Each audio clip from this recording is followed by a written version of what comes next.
México está adherido al convenio de Berna para la protección de obras literarias y artísticas del 24 de julio del año de 1971. Con esto, o sea, con esta integración que hace México al convenio de Berna, en el año de 1974 es posible mejorar y condicionar nuestra ley interna, particularmente en cuanto al reconocimiento de esos nuevos derechos, a la elevación de los niveles de protección que el Estado mexicano otorga al autor y a la estandarización de la reglamentación convencional. Porque en México los derechos de autor están protegidos por una ley federal. ¿Esto qué quiere decir? No importa en qué parte del Estado mexicano, en qué parte del país tú te encuentres, tratándose de derechos de autor, utilizamos la Ley Federal de Derechos de Autor. ¿Qué nos dicen? ¿Está relacionado con el Código Civil? Sí, porque son personas. Son personas, son bienes, son derechos, son obligaciones que nacen. Estamos hablando de una cuestión sucesoria y también, y va de la mano cuando se firma el convenio de Berna, en México se adopta la regulación de esa figura para la presunción de la autoría, quedando así desplazada esa obligación de registrar una obra para verse reconocidos los derechos de autor, y a partir de ese momento, para que el autor o los autores vean reflejado o reconocido su derecho de autor con esa personalidad, solo era necesario que se indicara el nombre de los autores o su seudónimo. Pero bueno, sigue avanzando la edición de las modificaciones a esta Ley Federal de Derechos de Autor, y que también en el año de 1982, particularmente el 11 de enero, se reforma y se incorporan algunas disposiciones acerca de las obras y las interpretaciones usadas con fines publicitarios o de propaganda, y ampliando la protección no solo de los autores, sino también de los intérpretes y los ejecutantes. Esta ley, nuevamente en el año de 1991, sufrió reformas. ¿Y a qué me quiero referir con lo que se establece y se permite con la reforma del 11 de enero de 1982? Que si en algún programa de televisión, de radio, en revistas, en cualquier medio, se utiliza la letra, la interpretación, la música, la pintura, la fotografía, cualquier obra que haya sido registrada y que tenga derecho de autor, se tiene que tener el consentimiento del mismo cuando es con fines lucrativos. Ahora, en Estados Unidos, ¿cómo fue evolucionando el derecho de autor? Estados Unidos, ¿qué es lo que dice? Yo me apego a la visión de Inglaterra, y esto es con respecto a lo que nosotros vamos a recordar que en Inglaterra hablamos del copyright, lo que en México se conoce como derecho de autor, y que permite establecer a favor de los autores los derechos sobre la propiedad creativa por tiempo limitado. Recordemos que esto es lo que nos dice Inglaterra, y en 1790 Estados Unidos emite la primera ley de copyright, creando un sistema federal y protegiéndolo por un plazo únicamente por 14 años, y nos dice que se podía renovar por el mismo término, 14 años, si el autor estaba vivo o a su vencimiento, o sea, se le daba un máximo de 28 años al autor. Aquí, si no existía renovación, su obra pasaba al dominio público, y por el año de 1831 se incrementó el plazo inicial del copyright de 14 a 28 años, es decir, se publica lo que antes teníamos como una ampliación, es lo que ahora se le reconoce de manera inmediata por aquellos años. Y nos dice que en 1909 ese plazo, cuando se extiende, dice de 14 a 28 años, obteniéndose un máximo de 56 de protección, y a partir de los años 50 se comienza a extender estos plazos existentes en forma habitual para el año 1972, 1976 y 1998.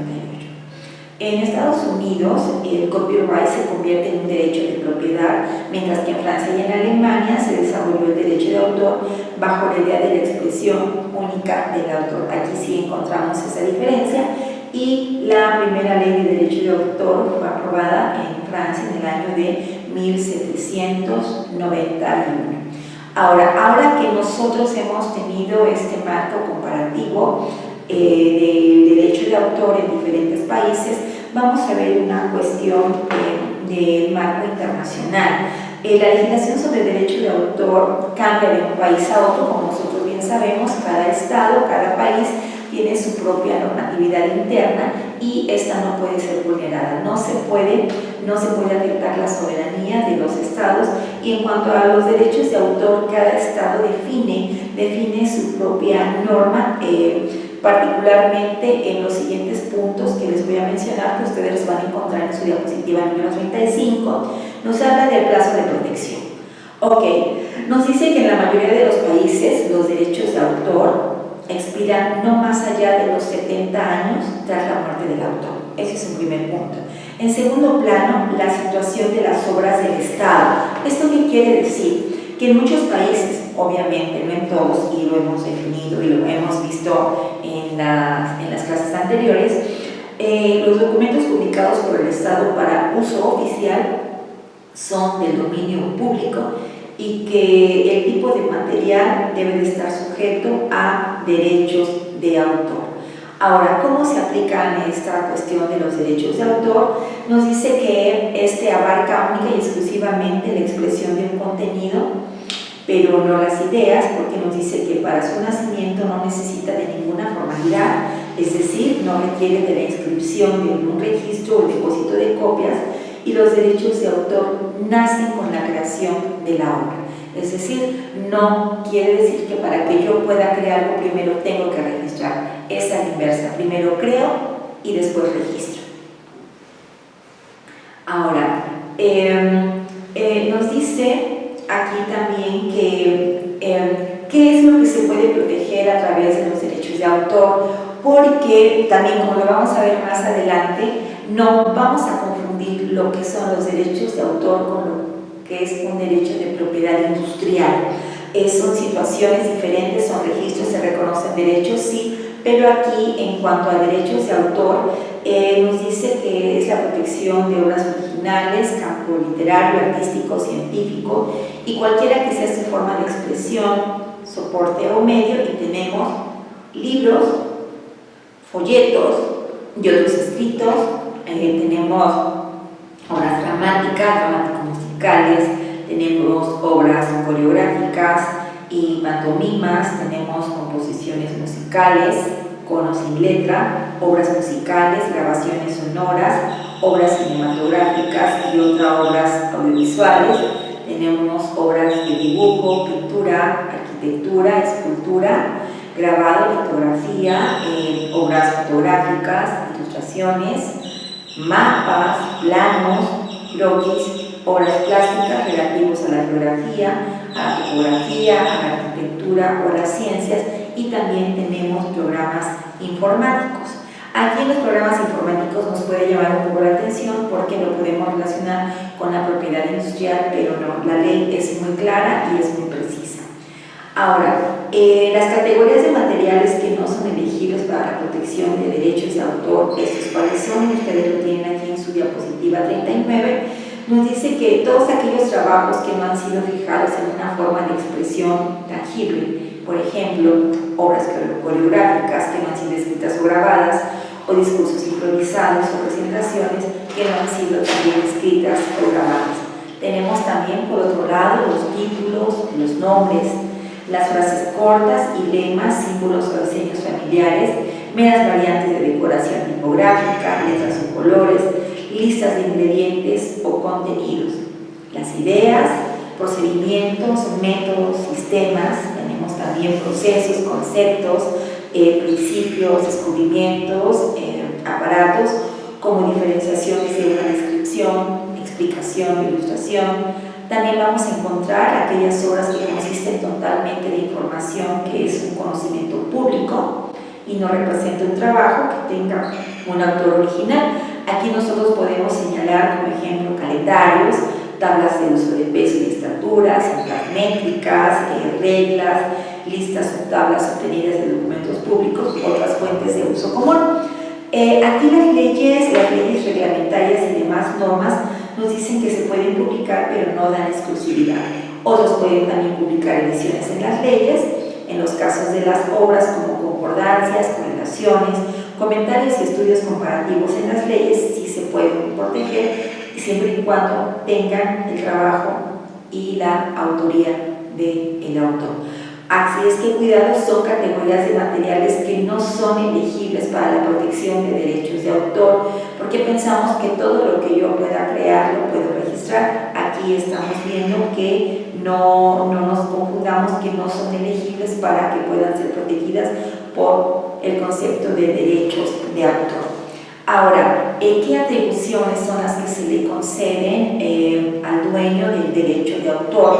Porque si yo preguntara, a ver, ¿cómo demuestro el derecho de autor? Tráigame un derecho de autor. Yo no puedo traerte el derecho de autor porque es intangible. Puedo exhibir el documento que el Estado a través del Instituto me otorga, donde se me reconoce el derecho de autor, por eso es un bien intangible. Estas atribuciones que la ley le confiere al autor es reproducir su obra en copias o fonogramas, puede preparar obras derivadas de la obra que ha registrado, puede distribuir copias, puede distribuir fonogramas de la obra al público, las puede vender o haciendo otro tipo de transferencias de propiedad, porque recordemos que se puede vender, los puede arrendar inclusive, puede presentar la obra públicamente, y en el caso de obras literarias, musicales, dramáticas, coreográficas, pantomimas, películas y otras producciones audiovisuales, no hay ningún problema que el autor lo exhiba de manera pública.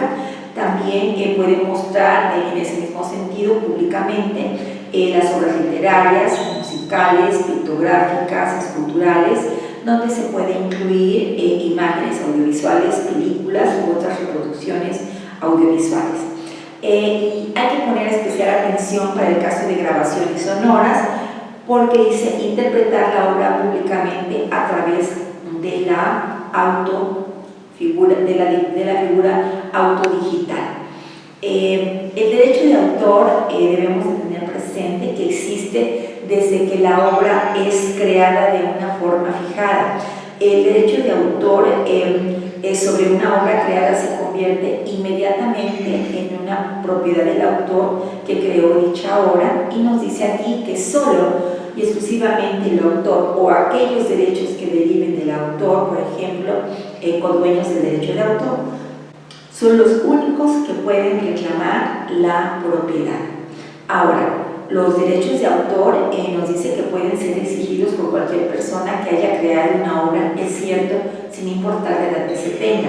Aquí nos preguntaríamos qué pasa con un menor de edad. Claro que un menor de edad puede crear una obra y puede exigir el derecho de autor por la creación de la misma, atendiendo a las disposiciones legales que rijan en el estado o en el país en el que se encuentren. Si nosotros estamos hablando de Veracruz de manera particular, nosotros hablamos del menor de edad, y sabemos que el menor de edad, que si bien es cierto que puede ser un menor trabajador, que puede ser un menor artista, que puede ser un menor deportista, es cierto, pero un menor de edad al momento de crear algo al momento de crear una obra y querer registrarla, lo puede hacer a través de sus representantes, o sea, de quien ejerza sobre él la patria potestad, su tutor o quien legalmente lo represente. Y para finalizar la clase de hoy, nosotros debemos de señalar que el derecho de autor surge como una contribución individual de una publicación periódica, en serie o en cualquier otra obra colectiva, y existen, aparte del derecho de autor de una obra colectiva en su totalidad, y están conferidos inicialmente con el autor de cada contribución. Tomando en consideración los temas que hemos visto el día de hoy, les pedí que leyeran la Ley Federal de Derechos de Autor, y les pido también que vean el video de Esta es mi tierra, de La última escena, para que lo podamos nosotros platicar en nuestra siguiente sesión de la mano con la Ley Federal de Derechos de Autor. Que tengan muy bien.